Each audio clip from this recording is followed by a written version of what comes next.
Hey everybody, welcome back to the channel. I'm SaltyOctopus, and I'm sitting down with Prophecy Games head of gameplay, Mick, who's agreed to chat with me a little bit about Tribes 3 Rivals, which is in alpha testing right now on Steam. You guys should go check it out. I've been having a blast with it. Mick, thank you so much for joining me this morning. How are you doing? I'm doing great. How are you? Doing really well, man. Excited to talk about Tribes. As I was kind of talking to you about myself before I hit the record button here, I'm very new to the FPSZ genre. I'm not an old school Tribes player. I'm somebody who's kind of come in very late in the game with Tribes 3, but I'm really enjoying it.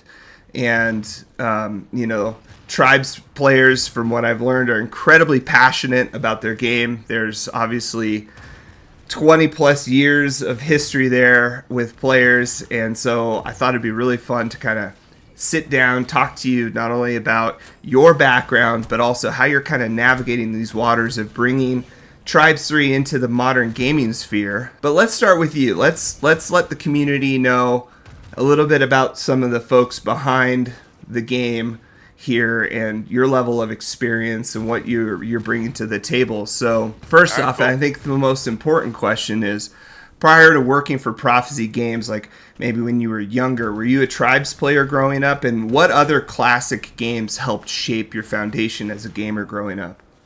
Oh yeah, well, I've always been a gamer growing up, but really got into the multiplayer shooters of the mid to late 90s. Your Dooms and Quakes and those kinds of things. Quake is one of my all-time favorite games.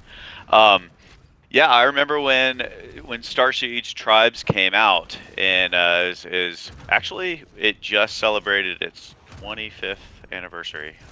It came out in December of '98. Oh wow! And so we were buddies and I got in on it, and it was really radical for the time. It had these really wide open maps, which we were all used to the dungeons of Quake and Doom and those kinds of things.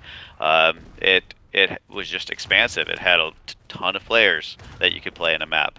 It had vehicles, and as I understood it, at least at the time, we played it in a much more strategic way initially, and then once it kind of dawned on us that you could kind of do this jump skiing thing down the hill, which a lot of players figured out pretty quickly, the whole, I think, intent of the game kind of changed. The other kind of radical thing about when Star Siege Tribes came out was it beat Quake 3 Arena and I think Unreal Tournament as well to the concept of a game that is just designed to be a multiplayer shooter. That concept didn't really exist too much before then. It was always there was a single player campaign, and then there were multiplayer things added on, but this was meant to be a multiplayer shooter. And so yeah, I've been a fan since the beginning. Was super excited when Tribes 2 released, and you could do like coordinated bomber gameplay, and I think that at Dynamics, the way I understand it is they tried to address some of the things that players were doing in Tribes 1, and then they even had to come out with various versions of the Tribes 2, classic and that kind of thing, with depending on playing with player speeds and the mechanics and things like that. Yeah. But I think Tribes is one of those franchises, and it's one of those games that I think a lot of people, a lot of different game studios, I've heard it firsthand from a lot of people in making very prominent games, say that they looked back at Tribes because it was so forward thinking in a lot of its design philosophies and its network code and things like that. And so it really is it provides a lot of backbone, I think, to a lot of modern games. I did a video on my channel about dynamics, and one of the things that I researched was that one of the lead designers at Psyonix, who made Rocket League, said that basically Rocket League is 100% inspired by Tribes, and his work on the Onslaught mode for Unreal before he worked on Rocket League was also completely inspired by Tribes, and so it really has had echoes throughout the industry. And it doesn't get enough credit for that because it's considered a very niche genre. And, sure, Quake and id Software has kind of taken the spotlight, especially back in the 90s when it was the king. But there's a lot of history there with Tribes and how much it's brought to the industry. Well, let's talk a little bit about your background. You're an industry veteran. You've been at it for quite a long time here. Are you self-taught, formally educated? How long have you worked in the industry? And tell us a little bit about all the projects that you've been. Oh yeah. I've got a degree in computer science, a bachelor's degree in computer science, and a master's in fine art. And then back when in 2005, so almost 20 years ago, about 19 years ago, Hi-Res Studios formed, and we were very, very small. And so I joined with that group that was starting the studio. There's maybe I don't know, 7 of us or so, and we worked for the first 5 years on our first game, Global Agenda. But a lot of that was also building up the infrastructure of what it takes to make a gaming studio. And then so we did Global Agenda, and then right off of that fairly long development cycle where we iterated a lot of ideas. We were also inspired by Tribes with jetpacks and things like that. We had the opportunity to do a Tribes game with the Star Siege universe, and so that's when a group of us at Hi-Res kind of peeled off and did Tribes Ascend, and so we did that, and then after Tribes, Smite, Paladins, Rogue Company, Realm Royale, DKO. So our sister company over the several years ago broke away for various reasons right across the street from Hi-Res, and so at a certain point it made sense for me to go over there because we were looking at kind of going back to some of our shooter roots, some projects over there, and so through that process we have Tribes 3 now that's in alpha testing. I tend to focus on the gameplay systems, writing the physics code, a lot of the combat code. We also have just an amazing team of really awesome programmers, artists, and the really cool thing too is we are going back to our roots with a lot of this. A lot of the dev team are the original devs that I've been working with for a long time, and a lot of them were originally on Tribes Ascend as well. That's awesome. No, that's super important to have that veteran experience, especially from a previous title where you guys kind of know the ropes and can bring that experience into this new game. I'm a very new player to the Tribe series, as I mentioned. I have an arena shooter background, mostly in Quake. So, they're cousins, arena shooters and FPSZ. I'm also an older gamer. Most Tribes players are, as the veterans. I don't think there'll ever be an issue of keeping those veterans around. They're here for the long haul. How are you approaching the game for new players? And so what are some things you're trying to do with Tribes 3 to not only bring the series into more of a modern light and attract these new players, but more importantly, keep them around? Well, I think it's important to do 2 things. One is to set a clear set of pillars of what our goal is whenever we make a game, and then the second is to make sure you stay true to the IP or the universe that you're working within. And so the tricky thing with working with something that is, Tribes is a quarter of a century old, which is kind of weird to think about, and the gaming industry in some ways has radically shifted. When Tribes initially came out, the internet was still pretty new, and online gaming was very much a niche.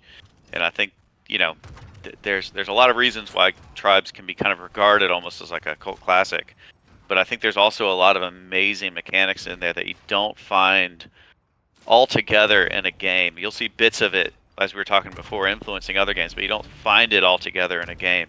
But at the same time, there have been a lot of different iterations of Tribes as well. Every version of the game, every sequel, every offshoot has its own aims that it does, and therefore you're going to have groups of people that tend to like one version over the other. And so for us, some of our pillars include obviously the movement. I mean, the tribes, even though the story is that it began as a bug, tribes is all about skiing and jetpacking, and and so the movement is just absolutely core. Obviously, tribes is all about skill shots with projectile weapons as well. The disc launcher, the spin fuser, the projectile weapons, the projectile-based weapons, and that kind of aerial dance that you do when you're in these combat situations is pretty unique to the franchise. Tribes typically has pretty vast open landscapes. I think one of the critiques of the earlier Tribes games is that it was pretty easy to get lost in the internal bases that were kind of under the ground sometimes. I remember sometimes I would just have to kill myself when I was learning the game, just so hopefully I'd spawn near somewhere I could get out. Part of that was limitation of the graphics too, where the walls tended to look the same, but you really had to understand the corridors and learn that map knowledge. Whereas when you go out to the landscape, it's a completely different set of rules with how you engage in combat. And then obviously it's a multiplayer game. There have been a couple of more I guess like Vengeance had a little bit of a had the single player campaign, and Tribes 2 had like an onboarding thing which had some single player and bot stuff, but its focus is multiplayer. So movement, skill shots, vast landscapes, and multiplayer to me just like really sums up a lot of the high level design around Tribes. And so for me, a Tribes game has to nail all of those things really well. So then you move on to some of the more specifics, and we can go there. I think there's a lot to cover there. So I'm interested in seeing what specifics you'd like to cover on that. But yeah, it's always a delicate balance between staying true to what gamers expect, but then also modernizing and bringing in a whole new generation of gamers that have never played Tribes. Absolutely. Well, I guess to kind of throw that back at you, what I'm interested in kind of discussing is, Tribes has a steep learning curve, I think, with the skiing, and then you're up in the air. Now you have to figure out not only how do you go fast, but how do you aim while you're going fast? How do you hit these projectile weapons? How do you lead players? How do you hit the splash damage so you get, And so all of that can be pretty intense, especially for maybe younger gamers who are coming from, let's just throw out Call of Duty or something like that, where it's a completely different aiming style. It's a little easier for myself to pick it up because I'm used to rocket launchers in Quake, which similar. They have a similar route. So I guess, what are some approaches to the design of the game that you're trying to take or plan to take to make it so these new players don't just get demolished right out of the gates from older guys who've been playing it since '98? Because one of the pillars of the game is reinventing the thing that in every other game you take for granted, which is how to move. Obviously there's nuances and different games can move in different ways, but generally speaking, you in a modern shooter, you have your sprint key, you have your crouch or prone or whatever, and then you have your WASD movement, and it's pretty similar. With Tribes, a lot of that's being reinvented. We have to teach the player, and the players have to learn how to properly ski, when to use their jetpack, all the nuances that come in the skiing and the physics. Plus, any of the kind of weird edge cases that become kind of beloved little quirks. Like in Tribes Ascend, we had this little issue called rock bouncing, where you could redirect your velocities, and when we attempted to fix it up, we had a cohort of the people say, no, we have to keep that in because that's part of our routes and that's part of the charm of the game. With that, we are embracing the fact that we know that it can be fun to learn a challenge, and there are a lot of games, some shooters, many not shooters, where that fun of iterating on a challenge and honing your skills is part of the big reason why you want to play more and get hooked. Obviously, the challenge there is that if it's too tough, you could get really turned off really easily, and just get completely wiped. And that can happen very often in games. And honestly, back in Tribes Ascend, that was something that we saw. And the extreme case of that is if you have a new player that doesn't really know what they're doing, they're still learning the ropes, and they're in a match with somebody who really understands what they're doing. They're both miserable because one player is just getting killed all the time, and the experienced player isn't being challenged. And so we learned a lot from that experience, plus our experience of working on other games. So we want to make sure that we embrace the fun of learning a challenge. The second is, I think it's very important, especially for onboarding, that players understand what it's like to experience these core pillars of the game. If they can understand that this game is about movement and it's about these projectile-based gameplay and these skill shots and some of the more nuanced roles that you play, if they can be exposed to that and understand, even without anywhere near mastering any of those things, they can understand that they can get excited about honing those skills. And you mentioned before, like Rocket League. I think that's a really good example of this, where in Rocket League, you're scoring your first goal pretty quickly when you're starting the game, but there's a whole depth that is there that you can just kind of uncover and hone in through your gaming career with that game. And so I think it can be very similar in a game like Tribes. Third is, previous Tribes games typically threw you into multiplayer situations rather aggressively. It was the onboarding experience was a little rough, especially in a game like Tribes Ascend, where you have a shooting arena, you could visit a map, you can practice your routes, that's all great. But in order to truly understand what the game is about, it was, you were put against other players. And so at this stage of development, the main focus is iterating on the core gameplay mechanics. But we do want to introduce better ramp-ups to what it's like to play Tribes for new players. And then kind of my final note on that is that I think that, Tribes, the original Tribes came from iterations from the shooter genre of the I guess the boomer shooters, or whatever they would be called now, the arena shooters. But I also think that there are more gamers now that have been conditioned with movement mechanics in other shooters, and like Apex and things like that, where sliding plays a key role in that game, or some of the more faster movement games that have come out recently, and some of these other games that were inspired by Tribes. I think that there's actually a very large potential audience for people who would be interested in this kind of challenging gameplay, and I think it would be a really fun experience for those players to hone in those skills. Awesome. Thank you for all that explanation. Yeah.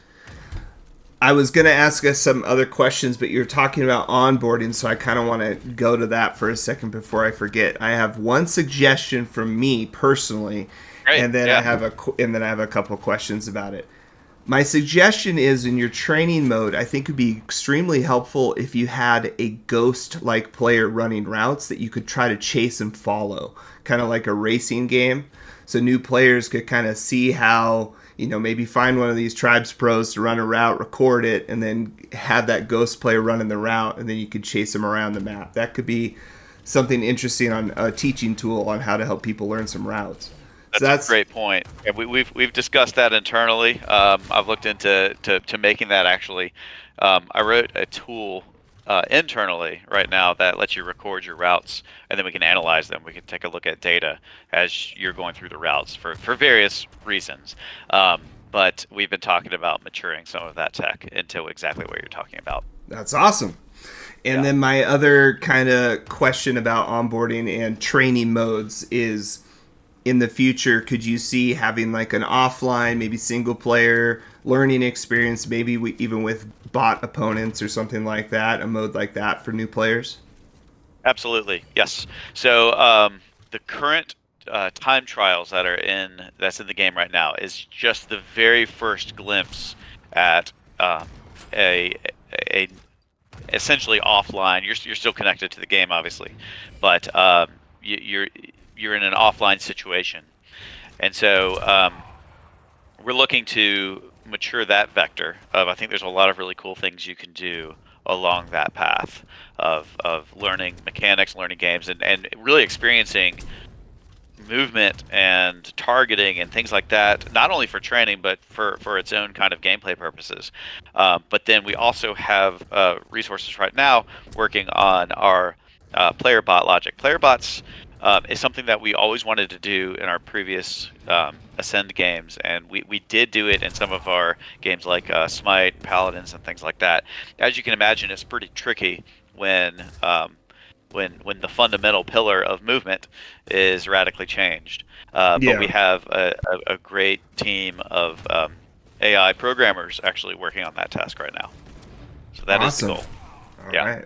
That's really cool. I think that will really help. So that's Yeah, I great. agree. I Great mean, going back news. to like what you're talking about with like Quake or Unreal Tournament and things like that, back in the day, whether it was because you had internet issues or because you wanted to hone in your skills, it was really important, at least for me and probably another large cohort of players, to be able to play against bots um, in order to onboard. For sure. Well, going back to new players versus veteran players, I know projectile speeds has been a big source of back and forth with the community, and then you have the inheritance sliders, which has been really cool, by the way, for me personally, to kind of adjust those around and figure out what works. Is the inheritance slider going to be something that you're planning to keep, or is that something that you're just kind of using to gather data, and then you're going to switch Yeah. it to something permanent once the game launches? What's the plan with that? Yeah, so what we found with the inheritance slider, in case anyone isn't aware of what that is, so in a game where you have projectile gameplay and you're also moving very quickly, you have this whole concept of if I'm aiming at if I'm moving forward at a very fast pace, turn my camera 90 degrees and aim at something, where should my projectile go? And you'll have some people that say it should go where my reticle was pointing when I shot the weapon, because that's where I wanted to aim. And you have others that say it should act more realistically. If I threw a baseball out the window, if my car is traveling 60 miles an hour, that baseball will start with an initial velocity of or initial speed of 60 miles an hour. How much inheritance does that projectile get? And so we found that one early way of handling this problem was to simply create different types of disk launchers and spin fusers and things like that. And that could be a viable way to go. However, that is problematic in two reasons. One is that typically people have a play style that they enjoy and they'll stick with it. They won't say, I'm going to do this inheritance thing and then I'm going to like full inheritance, then I'm going to do no inheritance. And I'm just going to kind of go between those two things depending on my role. It really comes down to your personal preference of play style. And so instead of locking out a set of weapons that you would probably never be interested in, and having to make sure we had to support all these variations on all the weapons that we cared about inheritance on, we wanted to try an experiment where we exposed that to the player. Our current aim right now is to allow that to continue to be a user preference. We don't think that there is necessarily a really high advantage over one or the other. It's really one of those things that it's to the comfort of the player. And that also exposes, which is something that we can talk about a little bit later on, but the fact that we want to make sure that it's a multiplayer game and players can come on well match made and that kind of thing. But we also want to make sure that we give players the control to modify the game rules and the game settings and things like that as they see fit. And so this is also in that vein. No, I think it's great. I was really hoping to hear that answer because, like I said, I personally enjoy the sliders, and when I initially was writing the questions for this interview, I was suggesting we have some sliders for custom matches, and then a patch or two ago, you guys came out with sliders for custom matches. So it was like, oh my gosh, this is great.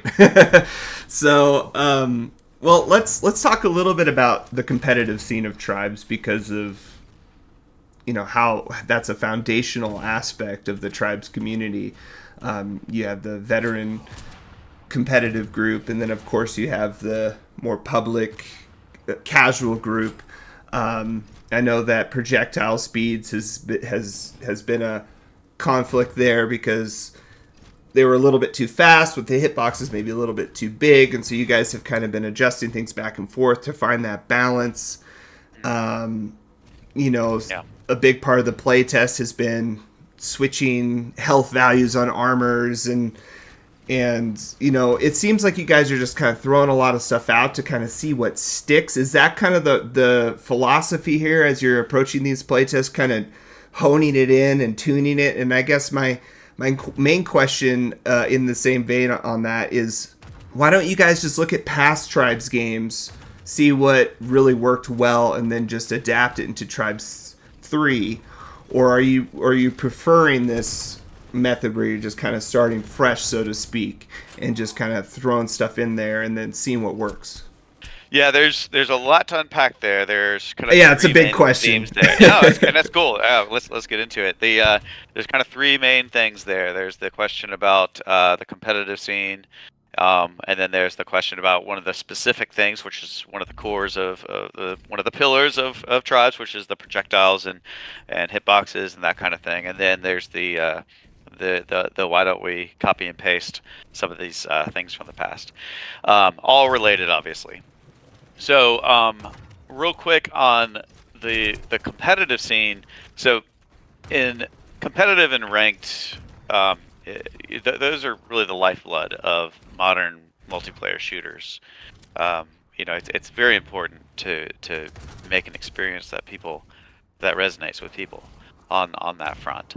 And like I said before, I do think that the thing I'm excited about is that I think that there are a lot of gamers that are actually more ready for this kind of game than ever before.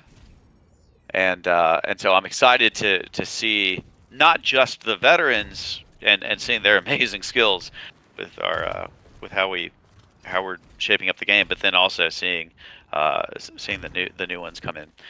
But yeah, we have to kind of walk that line between staying true to the expectations that gamers have coming into any game, and so with Tribes, that's no exception. But we also have to be bold enough to understand what resonates with modern audiences and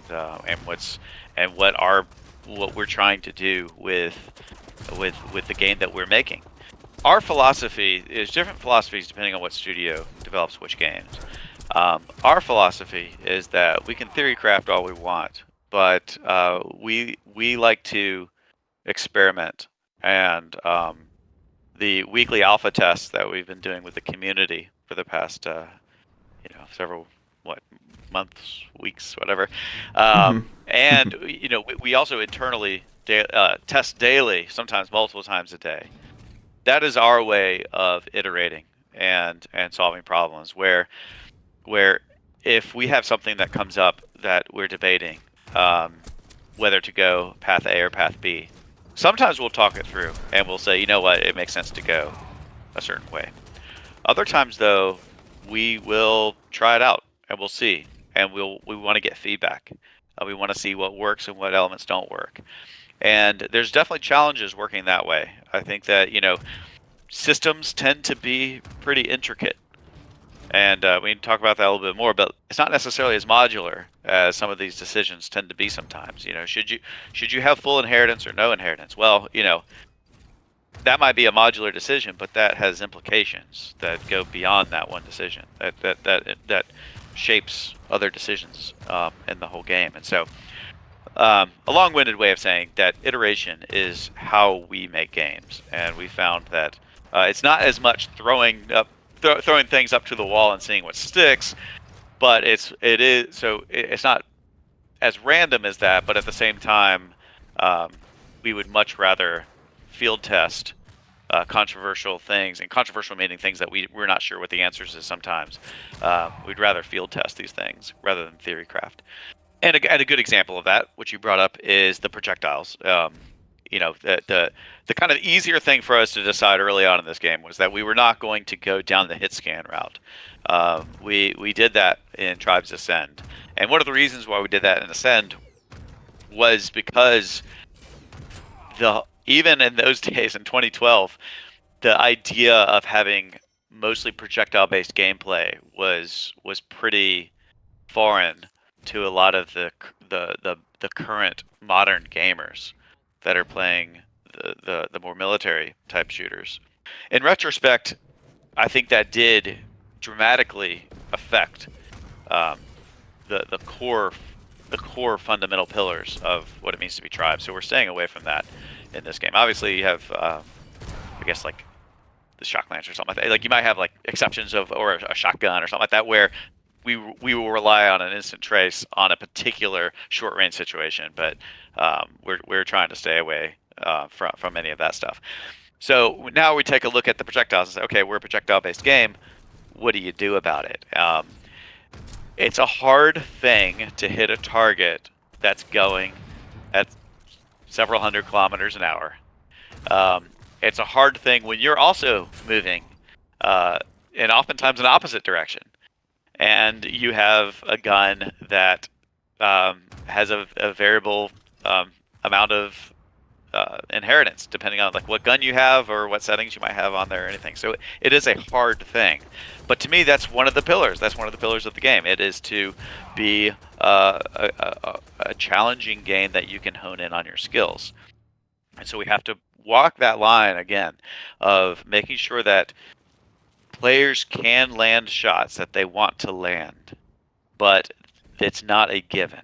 And the only way to really arrive at something that makes sense is for our normal play, what I'm calling our normal play, which is where you queue up and you're in a match, is to iterate and find out where is that line between it's just so hard that it's frustrating, and then people won't want to play, or it's so easy and it violates and there's nothing more to explore.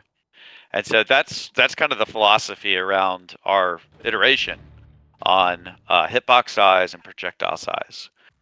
Now, our goal also is to expose some of these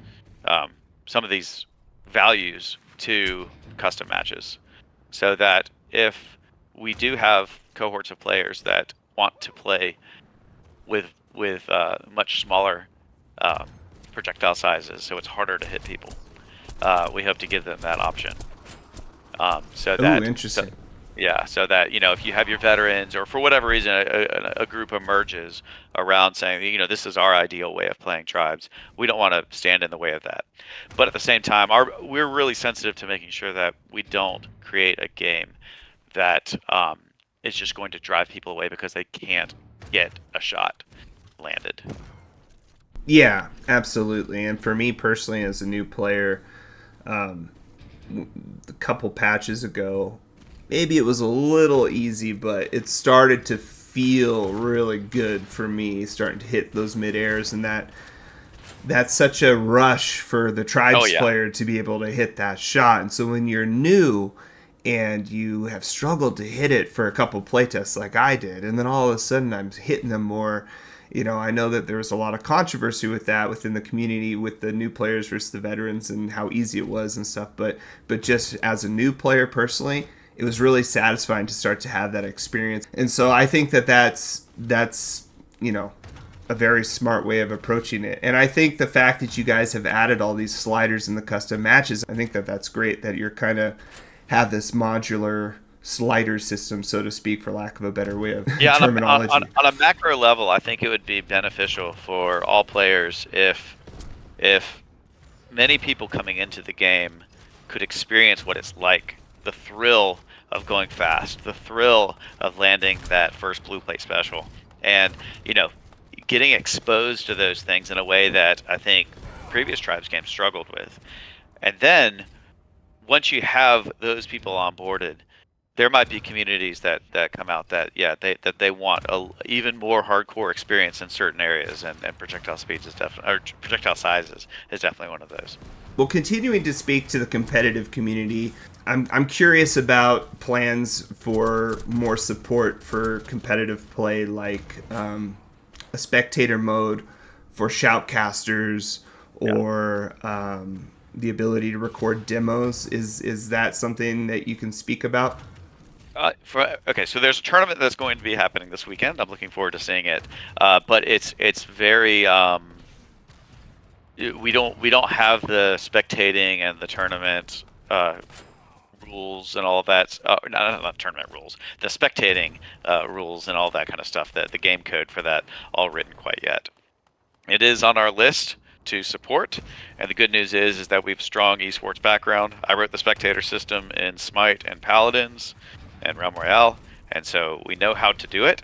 It's not a trivial amount of work, but since when we release a game in alpha testing, it's true alpha testing. As you can see, we're really testing a lot of things aggressively, and so it's simply one of those things where it's on our internal roadmap, but we have not released a formal set of those tools yet. In terms of demo recording, I would love to be able to do that. I think that would be really cool. But or even like that ghost thing that you were talking about before. Having some element of that. But yeah, I do think that it used to be that back in the old school days of our shooters, that the way you shared a match was you recorded a demo and then you downloaded it and played it in the client.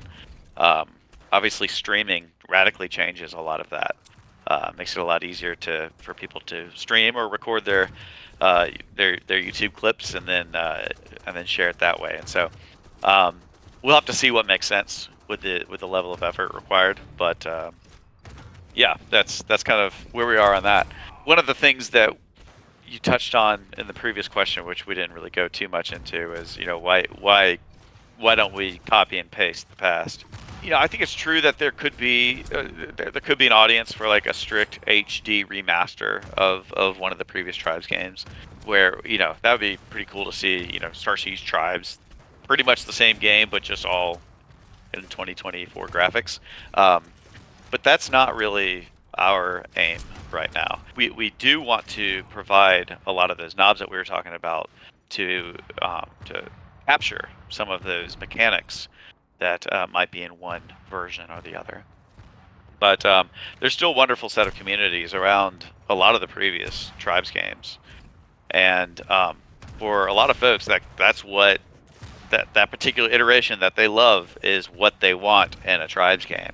There's not a unified, like, this is how the game works in the Tribes community. Every game has some dramatic iterations that appeal to fans in different ways. I think that, and kind of what we were talking about before, where these modular pieces of topics, how fast you ski, how easy is it to shoot a spin fuser, what's the loadout situation, all these kinds of things. Those are modular things that people can discuss, and obviously we iterate on a lot of those things, and we take feedback, and we're designing around those things, but they also are intricately connected with each other. And so our main thing is making sure that we complement those pillars that we were talking about earlier, and just making sure that nothing that we do kind of goes against those pillars, unless one of the pillars has to change, which I don't think it does for this. So as we were saying before, it's been a franchise for 25 years, and so there's been a whole lot of different things. There's been extremely inventive game modes. I mean, one of them is one that I really liked back in Tribes 2 is called Bounty, and where it's essentially a precursor to what Assassin's Creed multiplayer became, of where everyone has a target and you don't know who's targeting you. And there's some really cool gameplay with that. So, copy and pasting from a previous Tribes game might not be as straightforward as it might seem when talking about a particular issue. However, we are also doing our best to understand what mechanics were and what decisions were made in previous Tribes games. And even on Ascend, like people who played Ascend, it patched later in its life some things that went against what the original Tribes Ascend pillars were, and introduced things that were a little more classic in Tribes. And even those additions to the game were controversial with the Ascend audience, because some of them really liked the fact that it was more classic, and others thought that the game suffered because of some of those changes. So it's hard to be unified on those things, if that makes sense.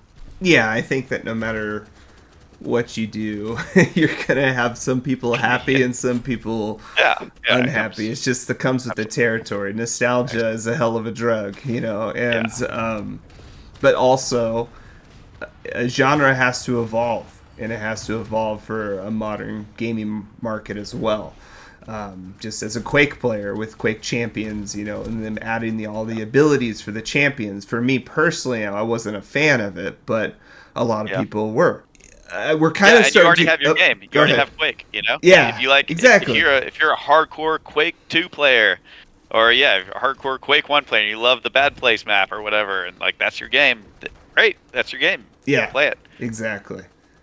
Well, we're starting to get towards the end of my questions here, and I do have some kind of pointed, roadmappy, early accessy content questions, and I know that some of these might not be able to be answered, and so we can just, if you just say nope, sorry, skip this one, that's fine. But I got to throw them out there while I have you here. I hope you understand that. Absolutely. So. Vehicles are talked about a lot in Tribes. Do you guys have plans for any vehicles or bigger maps that can accommodate those? Okay, so vehicles, it could happen, but no immediate plans. So vehicles are a legacy for some playstyles in the franchise. We did do them. We had them in Ascend. They were a lot of fun in there, especially in matches where there are kind of larger scale battles going on. But there's some really interesting gameplay that happens when you're in a strike or a grav cycle, or coordinating with another player in a Beowulf tank or something like that. One of the things actually in Ascend that we made but we never shipped was the Herc, where you could like transport your team. And the reason why we never shipped it was because it became really annoying in our internal tests when a quarter of your team were up in a vehicle while the rest of the match was being played out capturing the flag. Now, that's not to say it was a complete disaster in the previous Tribes games, but vehicles add a particular kind of element and a very particular kind of dynamic to how a match plays out, and it's simply not on the focal point right now. Right now, the focal point is figuring out ideal match size, and obviously opening up things for custom matches to be for the community to do what they want with them. But in terms of like, what does it mean to hit play and play a tribes match, we're really hyper focused on the core PvP rules without vehicles being a part of that. The core rhythm of the PvP combat, if that makes sense. The high speed movement, the weapon feel, and the game rules. And vehicles kind of are an addition to that could happen, but it's not a part of our core game at the moment. Okay. And then you guys have been throwing out a lot of new game modes, which is awesome. The Team Hunter, I'm personally really enjoying a lot, because that's more of like a team deathmatch style, which I love. So are you gonna, you talked about the bounty just a little bit ago. I know there's Rabbit. Are you guys thinking about more game modes? And then also in the same question, how do you come up with all these new game modes and then not split the community, fracture the community in a bunch of different queues, and then the player base gets super watered down and it takes 20 minutes to find a match? Exactly. Well, we know we don't want to do that. We know we don't want to, especially when we're in this like hyper iterative alpha stage of the game. So part of the way we do that at this stage of the game is sometimes we'll change around what's in a queue, or we'll want to focus a particular type of game mode to get a particular kind of feedback on it. And so we'll direct players there.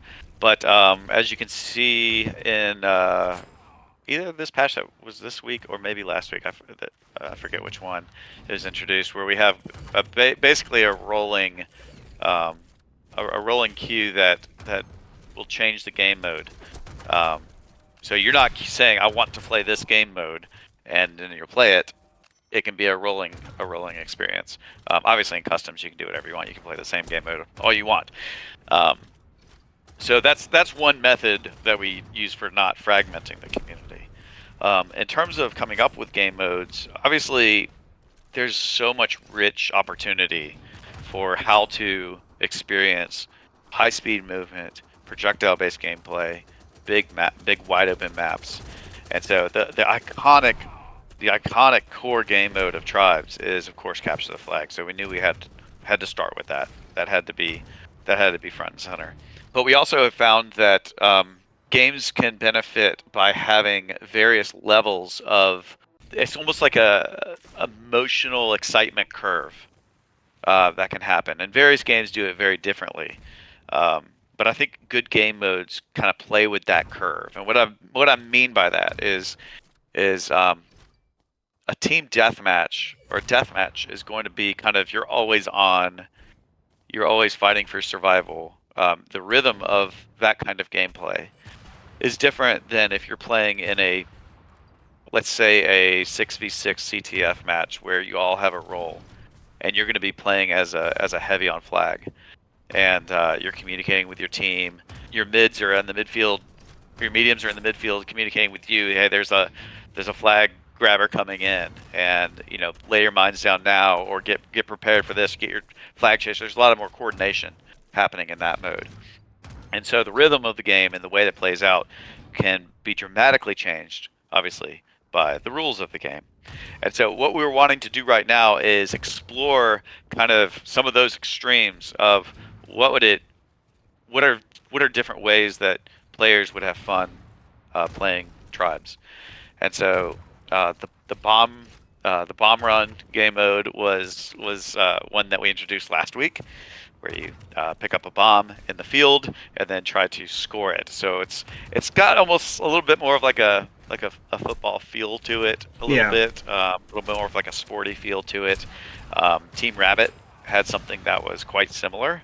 So anyways, there's that kind of approach, and then the newest one with Hunters, we've got several more TDM style game modes that we're working on internally, and the other TDM style one that we're toying around with, we'll see if it makes the light of day or if it's worth it or not, is where it's a true team deathmatch, but there's a one flag, and so if you are carrying the flag, then if your team has the flag, then you score a multiple, like you score 2 points per kill.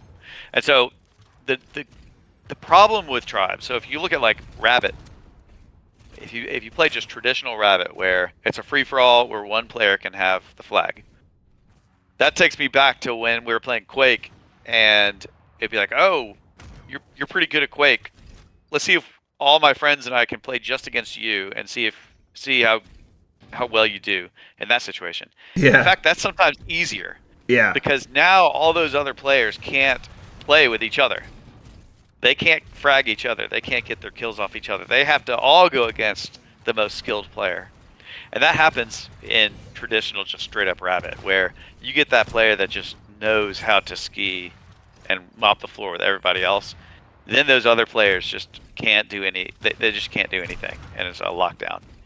So I doubt we would see that format in the way that I'm describing it reemerge in Tribes 3. But okay. Yeah. So a lot of coming up with game modes is a combination of looking at past Tribes games, which has an abundance of really awesome game modes, but then also looking at what do players like to play in shooters, and what would be the Tribes twist on that. How about player progression? Any plans for individual account progression? Player progression is always on our mind, and it's at the core of a lot of the games. Mm-hmm. But at the same time, we want to make sure that the fundamental of the moment-to-moment gameplay is tuned in such a way that it makes sense to power whatever our progression system is, and that could be variable. And I'd hate to make a promise or talk about something that could change. Totally understandable. A question for all the modders and mappers out there. Do you think you have the ability eventually to provide mappers and modders with the opportunity to maybe get some of their content into the game, maybe with community hype map competitions run by the Tribes 3 Discord, or even tools to allow them to upload their fan content to maybe like the Steam Workshop or something like that? I am a huge fan of user-generated content, and I would love to be able to get to that point of where we have the community being able to create their ideas and share them with other people. with our games, especially in tribes. And as you know, modding and creativity in this genre is really huge. The way that we're looking at this is that it's a step process to see if there's enough interest. That the disaster scenario is that we would forego iterating on the core things that need to be worked on right now while we're in alpha, for a set of tools for something that misses the mark on the entire experience, if that makes sense. So we don't want to put the cart before the horse on this one. So what that means is that as we develop the game, we are very cognizant of, we want players to be able to influence a lot of the things that we're making decisions on and iterating with the community on. And there's different versions of that. The most like simple version is what we're doing right now with alpha testing, which is, we're not putting it in front of players, getting their opinions, getting feedback, surveys, things like that, and iterating with them. Yes, the users are participating, but that's not UGC. That's not really what the modding that you're talking about is. So the next step on that spectrum is the ability to have your own custom game.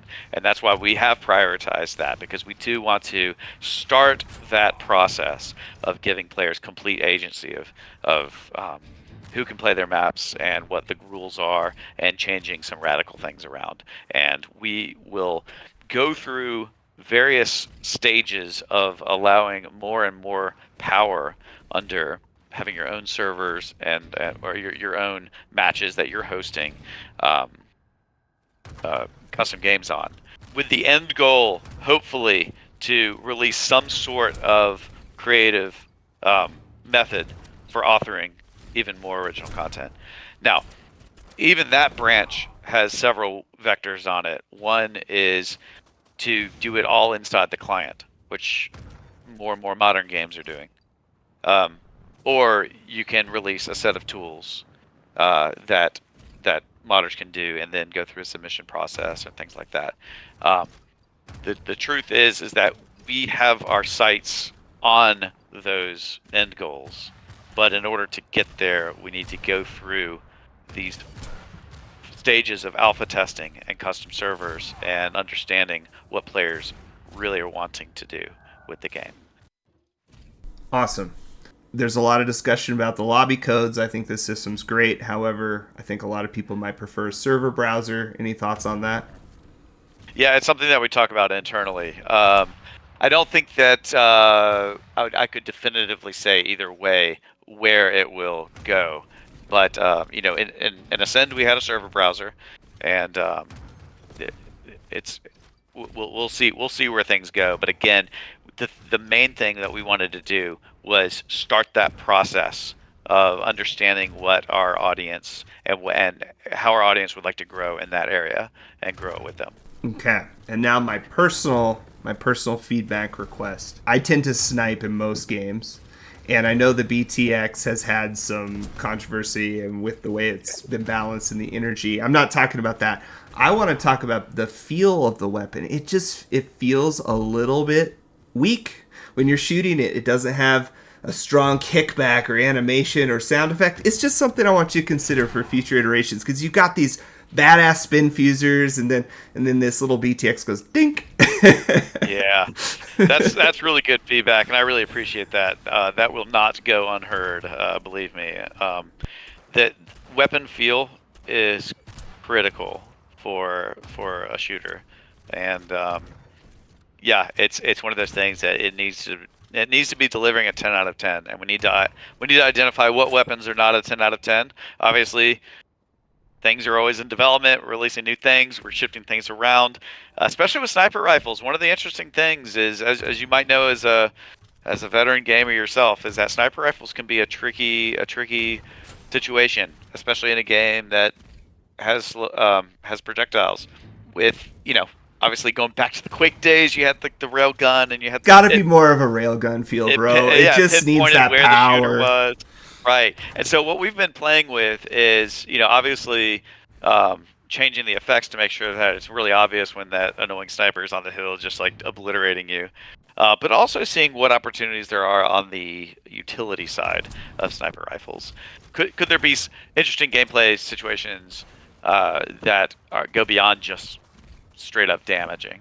I'm not the lead designer. I'm not a designer on the game, even though we all influence various aspects of the design. So I won't speak too much of the thought process on the various iterations of the sniper rifle. But I think that could be one of the explanations of why it might not be as matured as we want it to be in terms of the visual and audio feedback. But I completely agree with you. Yeah, it's just a it just personal needs to thing. feel punchy. It just needs to feel like a little more amazingly. punchy, and then Yeah. having a little bit of a longer projectile, maybe even if it lasts just a few milliseconds longer, so as you're shooting those no scopes, you can kind of adjust your shot a little bit easier because you can kind of see where the projectile is going. All right, well, listen, That's excellent feedback. Mick, you've given me almost an hour of your time. It has been an hour. Oh my gosh. I really appreciate this. This has been an excellent interview. Your commentary has been really eye-opening, and I think the community is going to really dig listening to all this. So let's just quickly wrap this up. If you could share with me kind of the state you'd like to see the game at before it releases into early access, and then any closing thoughts on that in that same vein? Whatever you want to talk about to wrap this interview up, I'm just going to let you have the mic. All right, cool. Yeah. Well, first of all, I want to thank you and thank all the wonderful people in our community. Whether you are just now discovering the game, or you've heard about it, or you're a seasoned veteran, we really appreciate the feedback. It's really awesome to be able to share the game in its early development stages and iterate with this kind of feedback. And so, yeah, thank you very much for that. Obviously, as a huge Tribes fan myself, I think that there is a tremendous opportunity for the gamers of today, the shooter gamers of today, to experience something on the something like what Tribes can deliver. There's nothing quite like it on the market, and I think that it can be a really great way for people who have come back to the game, or might even be still playing one of the older Tribes games and want to try a little bit something different.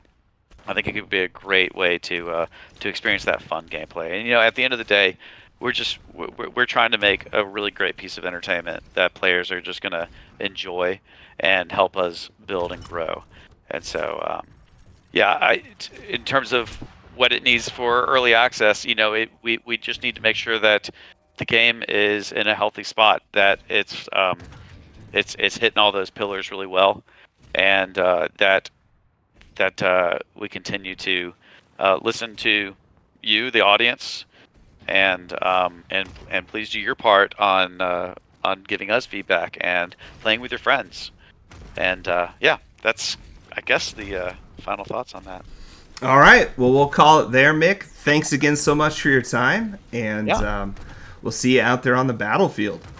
All right, thank you so much. So that was Mick, head of gameplay at Prophecy Games, working on Tribes 3 Rivals. The game is currently in alpha testing on Steam. I recommend everybody go and check that out. A special shout out to Doppelganger of Prophecy Games for helping me set up this interview with Mick. I really appreciate your help with this. We'll see if I can get some more interviews for the future, but if you're enjoying this type of content, please let me know in the comments below. And don't forget to like this video, share with your friends, and subscribe to the channel if you haven't already for more Tribes and Boomer Shooter content. I'm SaltyOctopus, and I will see you next time. Happy fragging!